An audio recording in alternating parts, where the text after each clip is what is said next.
Uh, Hi, Toby, this is Sheila Truelove. I was looking to see if it was on camera or video. And the topic for discussion today is narcissism, how to stop it before it even starts. And what we're going to listen to now is the best information in terms of raising children, how to prevent the narcissism. And we're going to listen to, guess who? Your friend and mine, Medea. Boy, crazy about that girl. What you doing standing at that door? My daughter said she was coming by. Your daughter, the one that was by here yesterday that I saw? Oh, no. I'm talking about my other daughter, Jennifer. My favorite daughter. Your favorite? Mm. Honey, you can't have no favorites with your children. Because the very one you put all your faith and hope in will be the one to hurt you and let you down the most. Yep. And I have to stop that and pause it. And Medea is so correct. You know, raising my children, my favorite used to be, you're not supposed to have favorites because each child is different. But my favorite, to be honest, it was my daughter, Samara. And it turned out that she's the one who hurt me the most. The only reason why she was my favorite is because she was a female like me. She was easy to talk to. My son, you know, I just didn't fully understand him at the time. But like Medea says, it's not good to have favorites. Because the one that you favorite the most, that's the one that's going to sit up there and do the most damage and the most hurtful thing to you. And I remember when I gave birth to my son, I had postpartum depression. You know, I had to have my mom. My mom was right there helping me.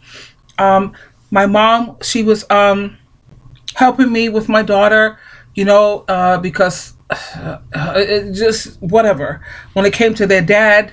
But the thing is, I could definitely, how you say, vouch and give my support to what Medea is saying. Be careful who you think is your favorite, because that favorite one is the very one that will rip your heart out. Let's listen further. Tell me now. Well, I love all my children equally. But that Rebecca, she been out there in the street. And I did love my children, like, equally. I know Seal was my favorite. How could you say that you love them equally if you had one that was a favorite? I had one that was a favorite when it came to communicating with, when it came to one who understood, because I'm a female, she's a female. She pretty much understood where I was coming from. My son, he was, like I said, and I hate to say it, he was a postpartum baby. My daughter, I didn't have postpartum. I didn't, you know. And it turns out the very one that I didn't think would look out for me or whatever, and the very one that I thought would look out for me no matter what, play me please. Doing some of everything. And she fell out of favor with you? Mm-hmm. Glad you ain't God. How the children are individuals. See, that's what parents make their mistake. They think just because they give their child the exact same thing, the exact same amount of love, the exact same everything, they're going to turn out the exact same way. Children are individuals. They have their own individual experiences. You are not their only influences on this earth. Do you understand? That's why you have to find out which is the best way to get the best results out of your child. Per child gets a different result. Do you understand? Yes. Each child needs their own different result. Do you understand? Yeah. Well, let me break it down for you if you don't understand.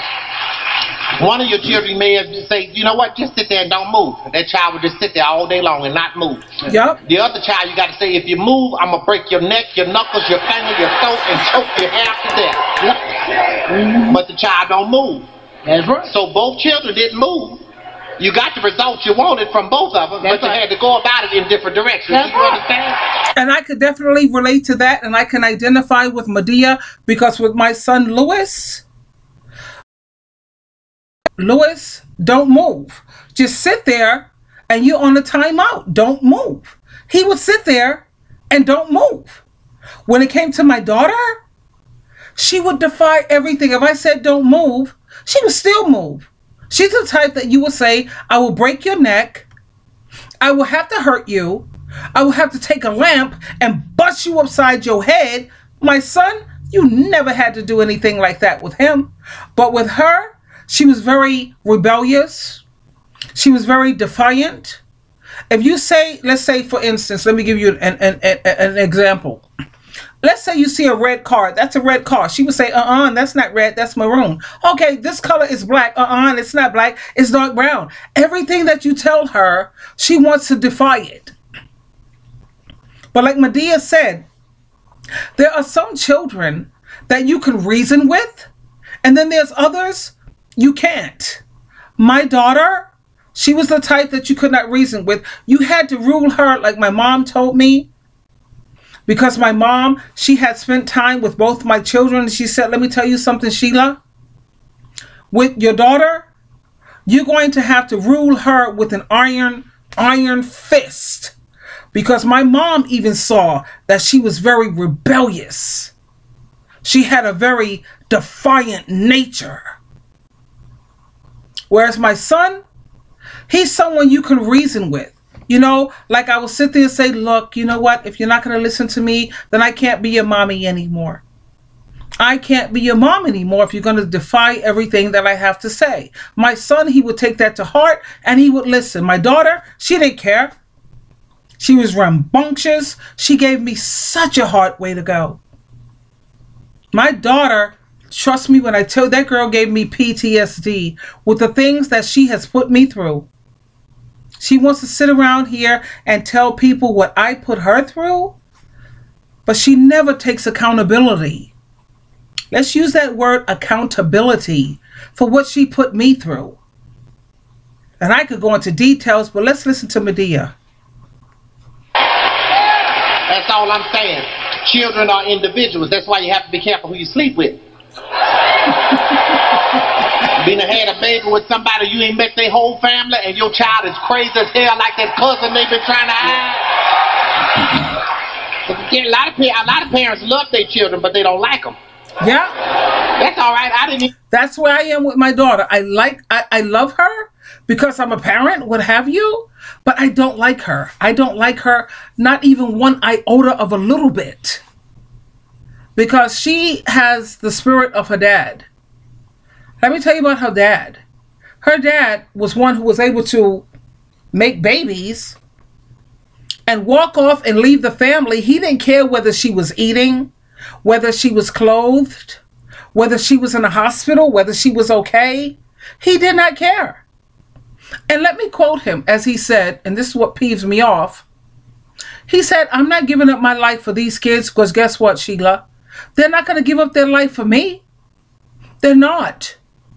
So he wasn't going to stop having his fun.